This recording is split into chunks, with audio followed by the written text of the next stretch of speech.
If you asked anyone who knew us, they would have said I was the lucky one. Sabrina Taylor wasn't just beautiful. She was polished, magnetic, a marketing consultant with the kind of smile that turned heads and softened attitudes in boardrooms. She had long, blonde hair that curled at the ends like it belonged in a commercial, eyes that flickered blue-green depending on the light, and a wardrobe that made everything look effortless. She was the kind of woman who walked into a room and made other women check their reflection. Me? I'm Ryan Bishop, 30 years old. I install HVAC systems for a living. Third-generation tradesman.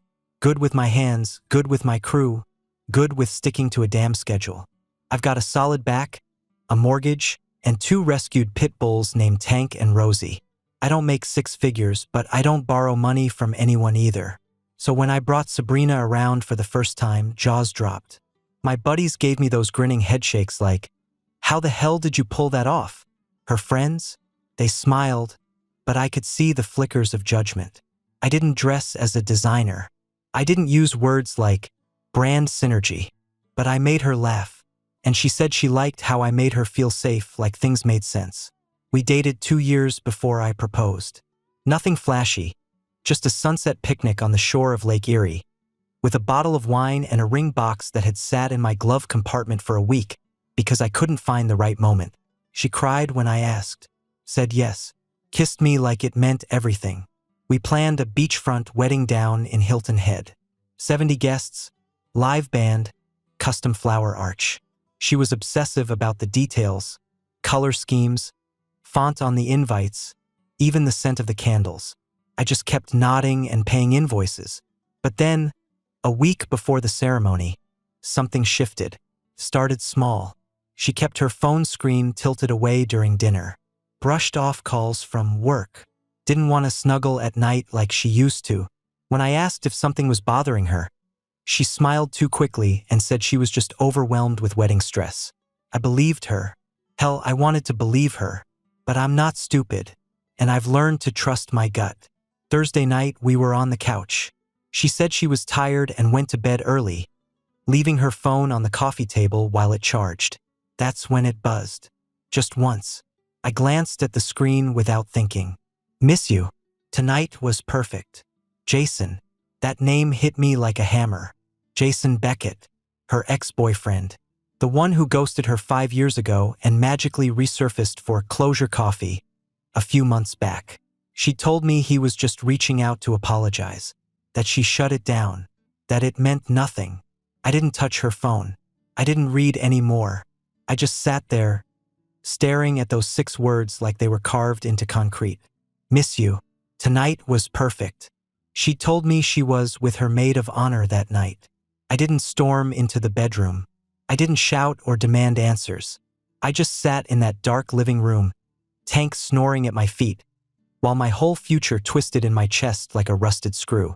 I could have confronted her, but something in me, something deeper than rage, said, not yet. I needed more than a message. I needed the whole damn truth. So I put her phone back where she left it, went to bed without a word. Let her kiss me goodnight with those same lips that probably told him she missed him in person. And in that moment, something in me changed. I wasn't heartbroken. I wasn't even shocked. I was angry, not the kind of anger that makes you yell or punch a wall. The kind that goes cold, clean, like steel setting in concrete. I had spent 2 years loving a woman who was playing a different game, who saw me as a safe bet, a solid backup, a stable man she could marry for appearances while chasing the spark behind my back. Everyone thought I was lucky. They didn't know I was just a placeholder. That night, lying awake next to a stranger I was supposed to marry in 7 days, I made a quiet promise to myself. This wedding isn't happening. But I'm not walking away quietly. 2 days after I saw that message from Jason, Sabrina said she needed a reset night with her maid of honor, Alyssa. Girls' night. No boys, no pressure, no questions. I nodded like a good fiancé, told her to have fun, even packed her a bottle of wine and reminded her to Uber home. She kissed me on the cheek and said, "You're the best, Ree." Then she left, smiling like nothing was wrong.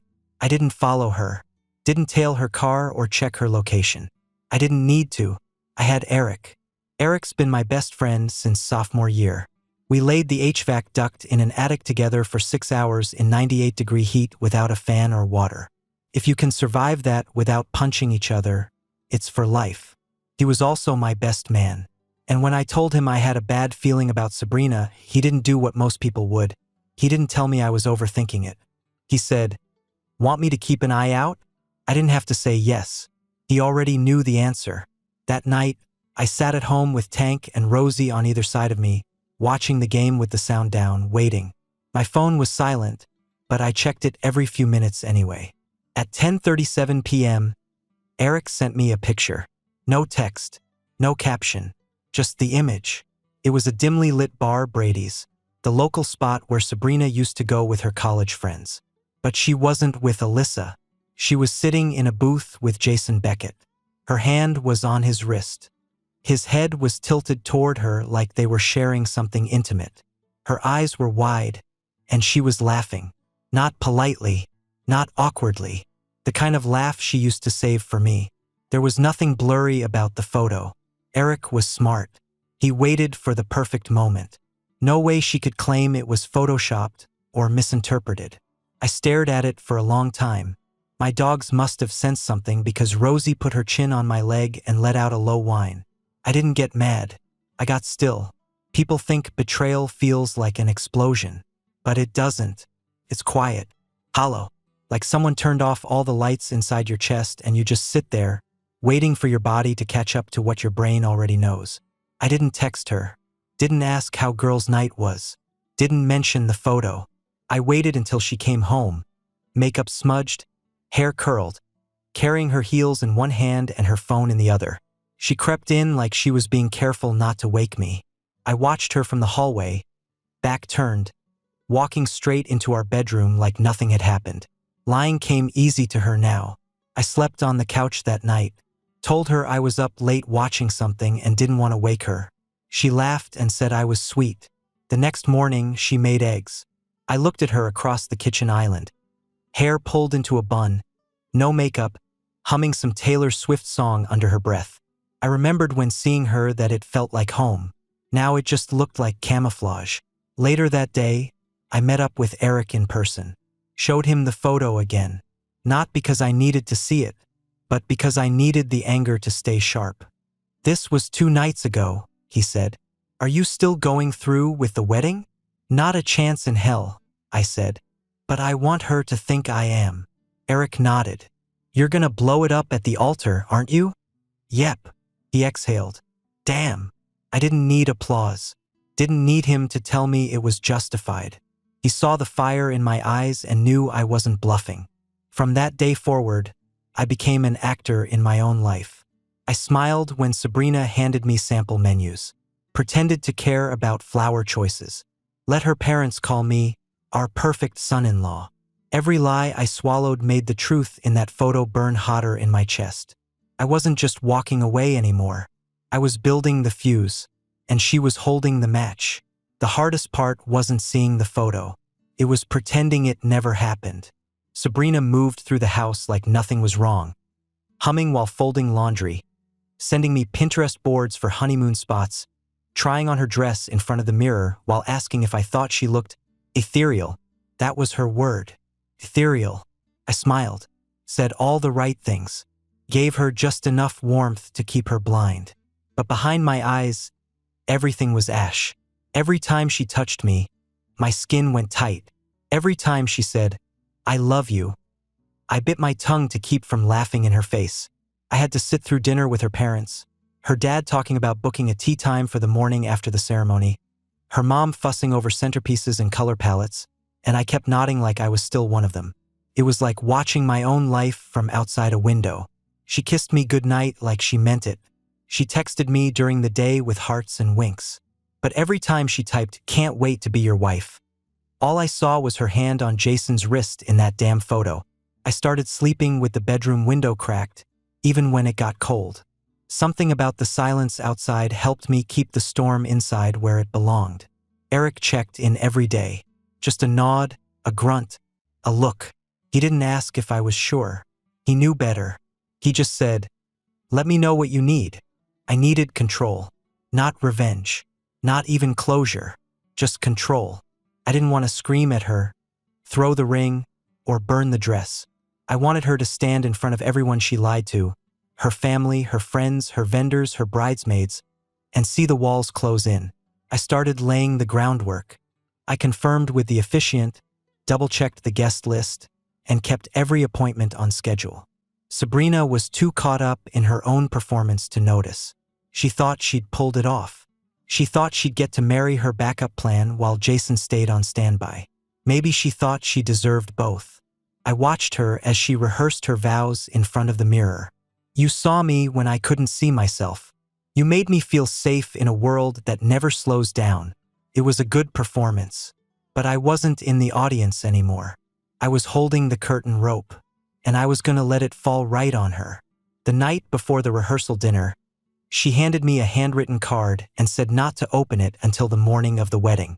"It's just something small," she said, eyes shining. "You've been my rock through all this." I stared at her. Really started. How do you like that? How do you kiss someone you're planning to betray? How do you look them in the eyes and still sleep at night? She touched my face and said, "I can't believe it's finally happening." I said, "Me neither." That night I sat alone in the garage, the dogs curled up by the workbench.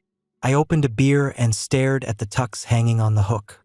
$700 of false advertising. I thought about calling it off quietly, just leaving a note, disappearing before dawn, letting her live in the silence of never knowing when it all fell apart. But that was too kind. She deserved to face it. Face me. Face everyone. This wasn't about hurting her. It was about telling the truth and watching her try to outrun it. I waited until the Thursday before the wedding. 2 days out. Close enough that vendors were confirmed. Relatives had flown in, hotel rooms were booked, and the stage was set. I wanted her to feel the pressure, feel the cost of her lies inching closer. We were in the kitchen. She was peeling a clementine like it was the most delicate thing in the world. Humming again. Same song she always hummed when she was trying to seem light and innocent. The same song she was humming when I found the message from Jason. I sat across from her at the table. Calm. Flat voice. No lead-in. "Where were you last Friday night?" She looked up, blinked. "What? You said you were with Alyssa." "I was." I held up my phone, showed her the photo. Her, Jason, the booth, the hand on his arm, the laugh that didn't belong to me anymore. Silence. Then a twitch in her lip. "That's not what it looks like," she said. "It looks like you lied." She opened her mouth, then closed it. Looked at the floor. Look at me. Then the performance began. The shaking hand. The watery eyes. The stammering breath. Okay, yes, we met up. But it was just to talk. He's been going through a rough time and needed. Your hand on his wrist? I said. That part of the support package too? Don't do this, Ryan, she whispered, suddenly in full tear mode. You're making it something it's not. No, I said. You already did that. The tears flowed.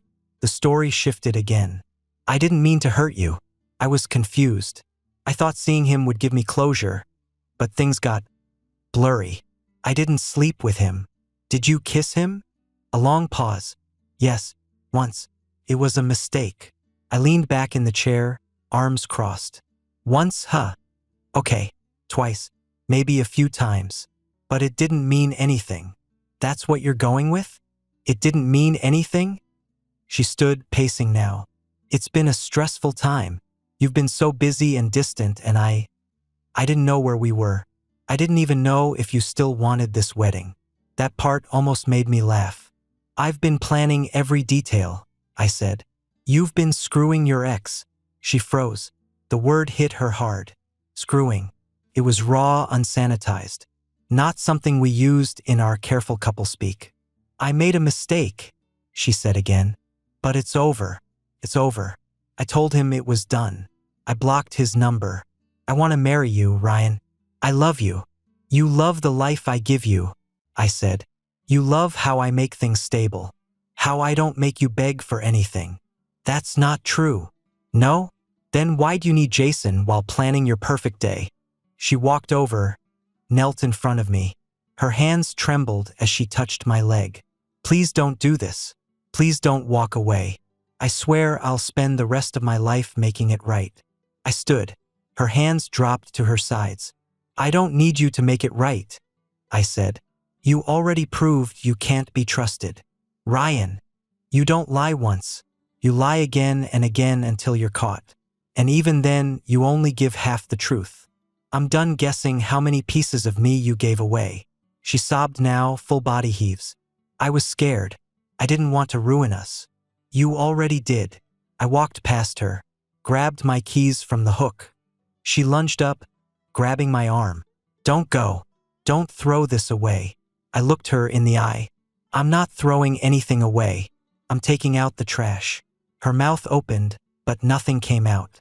I left, drove around for hours, ended up at Eric's, sat on his porch with a cold beer in hand and the dogs curled up nearby. He didn't ask what happened. He just handed me another drink and nodded. She broke down, like a busted faucet. He smirked. You done? I nodded slowly. Not yet. 2 days left. The day after I confronted her, Sabrina acted like nothing happened. She woke up early, made coffee, and asked if I wanted eggs. She curled her hair for brunch with her cousins, posted a filtered selfie with the caption, counting down the hours #BrideVibes, and left the house humming that same damn tune. No mention of Jason. No apology. No, can we talk? Just silence wrapped in smiles. I realized something then. She wasn't sorry for what she did. She was sorry I knew. If I had believed her sob story, she would have walked down that aisle pretending to be clean, while I stood next to a woman whose love had an expiration date. Not happening. Still, I kept the mask on. 2 days left until the ceremony. Every move had to be precise. I wasn't going to scream in a parking lot or text her mom a long confession. No, I'd let the altar be the stage. The truth would ring louder when it echoed through white chairs and floral arches. Friday afternoon, we met with the officiant. Sabrina squeezed my hand the whole time, told him we were ready, said we'd written personal vows. Can't wait to hear yours, she whispered, her eyes shining. Oh, you will, I said, and she giggled like it was a joke. Later, I met up with Eric. We sat in his truck outside the venue, watching the crew set up chairs and white linens in the sand.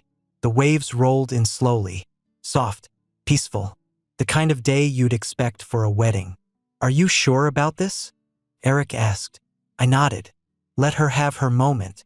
Let the cameras roll. She wanted an audience. He passed me a manila folder. Inside was a printed version of the photo and the text message I saw on her screen that night. All time-stamped, labeled, neat. Thought you might want a backup, he said. Appreciate it. He looked at me. You holding it together? I thought about it. Thought about how I hadn't slept a full night since seeing that message. How I couldn't stand the sound of her laugh anymore. How I looked at the tux like it was a costume I'd burn once this was over. Barely, I said, but I'm still standing. That night we had the rehearsal dinner. Her parents toasted us with teary eyes. Her brother cracked jokes about me finally being officially trapped. Sabrina sat beside me glowing, squeezing my knee under the table, leaning her head on my shoulder like the world was perfect. I played the part, smiled, nodded, raised my glass when I had to. Every toast, every fake laugh, every shared look felt like a countdown. Tick, tick, tick. After dinner, she gave me a card. Said she'd written it weeks ago. I slipped it into my coat pocket and told her I'd read it the morning of the wedding. When we got home, she asked me to sleep in the guest room. Tradition, she said. We're not supposed to see each other before the wedding. I agreed. That night, I sat on the edge of the guest bed with the dogs curled at my feet. I opened her card. Inside was a handwritten note that said, Ryan, I can't believe how lucky I am. You've been my calm, my strength, my forever. Tomorrow we begin a lifetime of trust, loyalty, and love. I'll never stop choosing you. Yours always, Sabrina. I stared at the word trust until the letters blurred. Then I folded the card in half, set it on the nightstand, and said nothing. She'd made her choice weeks ago. Now it was my turn. The sky was spotless. Not a cloud in sight. Waves lapped the shore with picture-perfect timing. Seagulls circled quietly overhead. The kind of morning that wedding planners dream of. No wind, no sweat, no complications. I stood in the rented groom's suite, staring at myself in the mirror. The tux fit well. Better than I expected. Navy with a crisp white shirt. No frills. The tie matched the floral arrangements Sabrina picked. Blush pink, of course. I looked like a man about to say, "I do," but my eyes told a different story. Eric walked in already dressed. He handed me a water bottle, nodded once. We didn't talk much. "You good?" he finally asked. "Good enough. You don't have to do it this way, you know. Could still walk." "No," I said, adjusting my cuffs. "She wants the performance? She's getting one." He handed me the envelope with the printed photo and messages. Just in case. I slid it into my inside pocket. Took a deep breath. The kind you take before a hard fall or a long climb. Outside, the music started. Guests shuffled to their seats. Rows of white chairs lined the sand, soft pink flowers curling around the arch. Her mom wept into a handkerchief.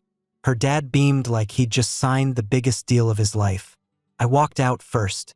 Calm, measured, nodded to a few friends. Shook the officiant's hand like I was proud to be there. I even smiled for a few photos. The photographer caught a hell of a moment. Then the music changed. Everyone stood. And there she was. Sabrina walked down the aisle like a movie star.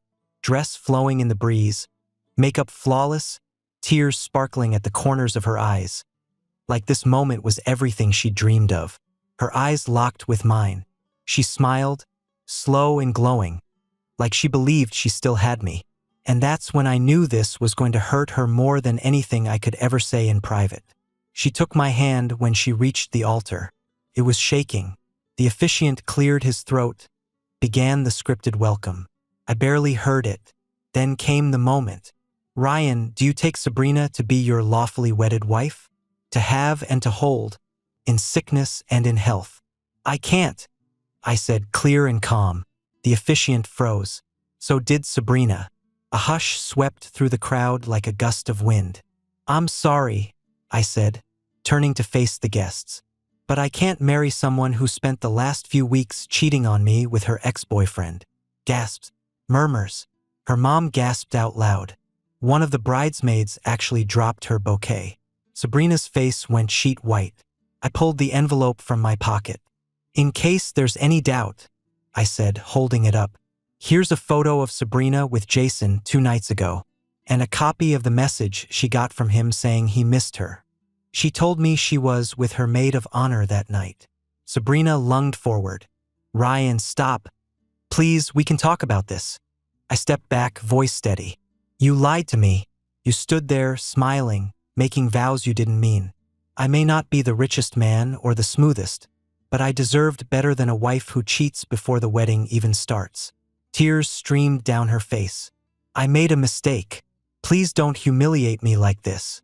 "You humiliated yourself," I said coldly. "You just thought you could control the narrative. That I'd be too in love or too stupid to say anything." Now people were pulling out phones. Her father looked like he might explode. Her mother was sobbing into her hands. "I'm not angry anymore," I said. "Not even heartbroken. I'm just done." I looked at the officiant. "I don't. Thank you for your time." And then I turned. Walked down the aisle alone. People stepped back as I passed, eyes wide, mouths open. A few murmured my name. One guy clapped once before his wife elbowed him.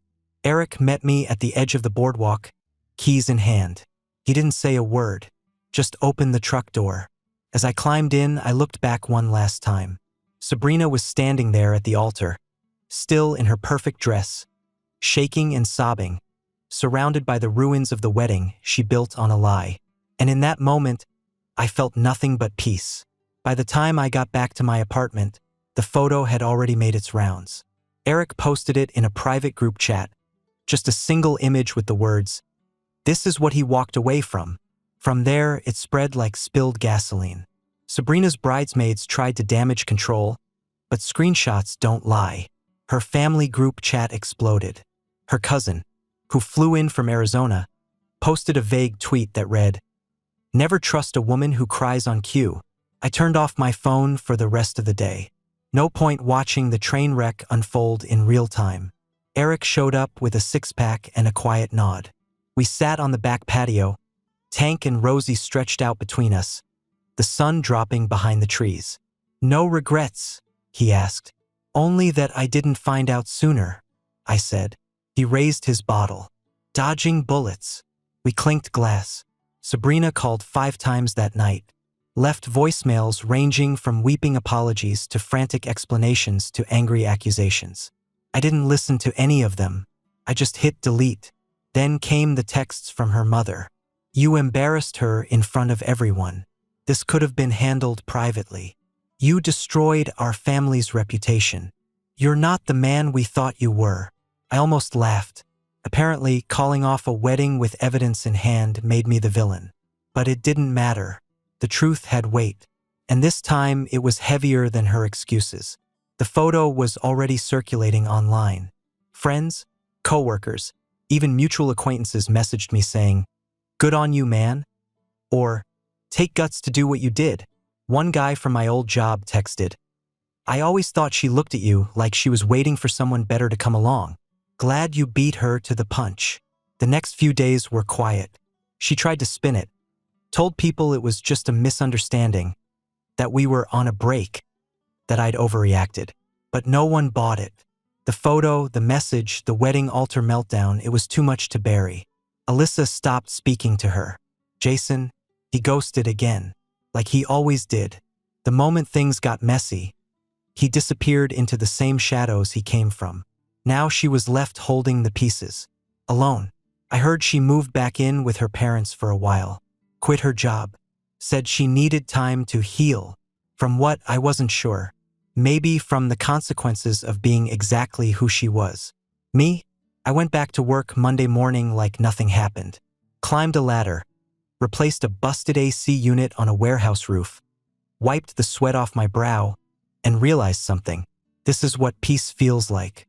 No pretense, no secrets, just honest work, loyal friends, and the knowledge that I didn't let someone walk all over me wearing a veil.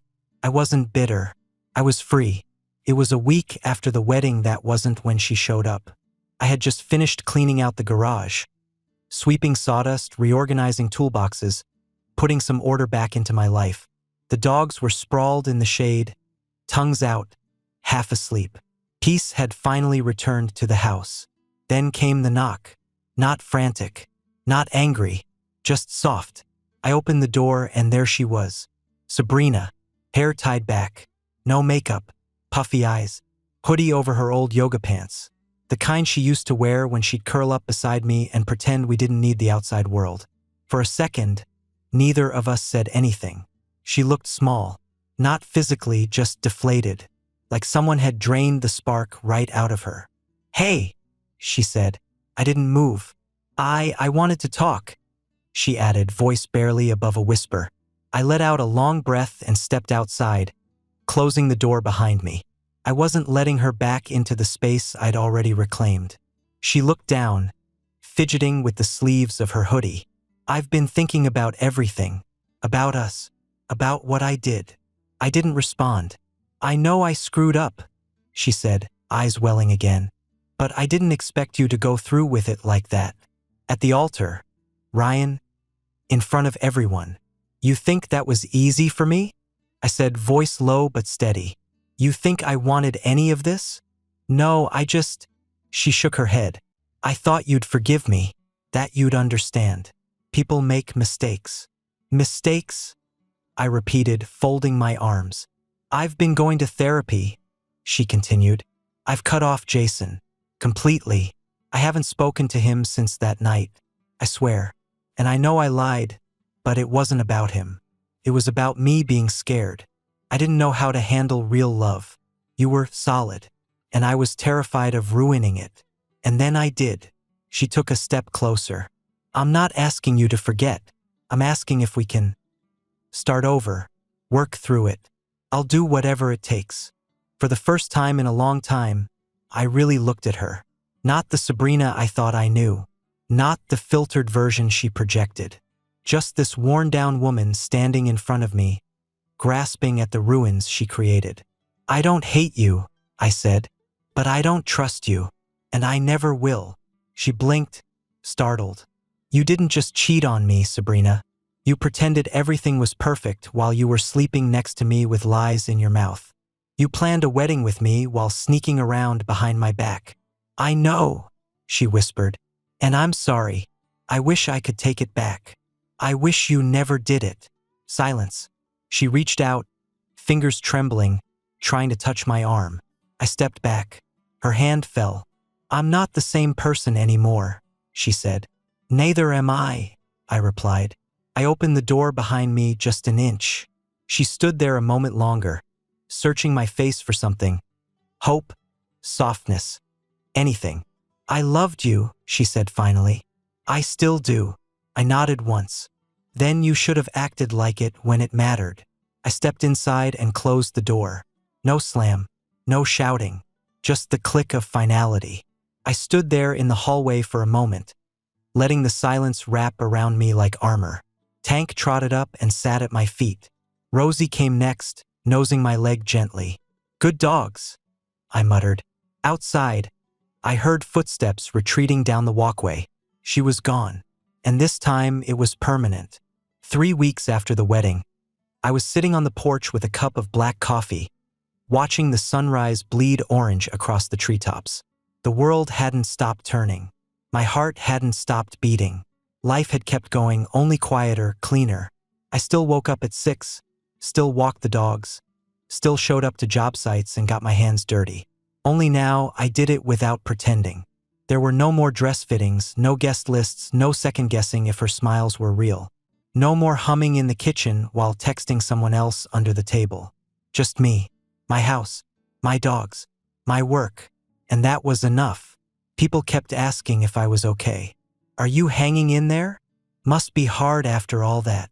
Do you think you'll ever forgive her? I'd smile, say I was good, and leave it at that. Because what do you say to people who only saw the surface? They didn't see the rot behind the wedding photos. They didn't sit awake at night trying to make sense of how the woman who said forever was sneaking around with a man she'd once called a mistake. I saw it, and I'll never unsee it.